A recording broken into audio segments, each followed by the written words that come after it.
I have watched him play from 1990 onwards. For 30 years, he has worn the Indian tricolour on his sleeve.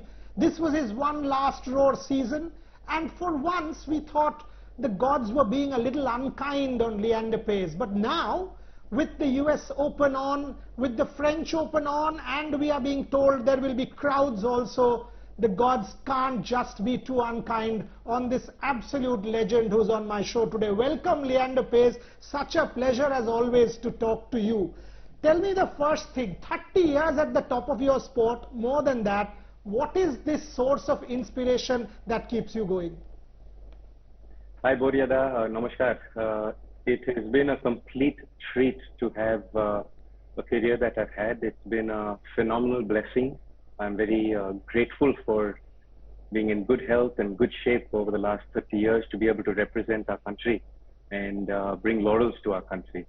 I feel that this last 4 or 5 months have been quite intriguing in the fact that I never ever imagined that a virus would spread this far wide and basically affect the whole world. I never expected that not just the corporate world, but every single one of our lives have been touched by COVID-19. And for me, sport is a vehicle to bring happiness to people. Sport is a vehicle to push my own body and my mind to different boundaries and explore different boundaries. And most importantly, sport is a way of life to bring happiness to people. And when you look at a way of life that I have led over the last 30 years, it's all been about health and fitness and quality of life. So just as we go through this lockdown and just as we go through these extended months of social distancing and keeping our elders and our young ones safe and making sure this virus doesn't spread, I think it's also important to look at playing sport with social distancing. A sport like tennis, a sport like golf, a sport like running, a sport like cycling, where you do have natural social distancing, to use these kind of sports to start some resemblance of our normalcy in our lives. Absolutely, Leander. And now that the ATP has announced the start of the tour again, we know US Open has been announced, French Open is likely to happen. If and when the international flights do open up, and our sources tell us that maybe July end or something like that, if that happens, do we see Leander Paes taking the flight to New York, taking the flight to Paris for one last roar? Do we see that happen? Well, I think it's still a long ways away as far as international flights opening up for commercial use.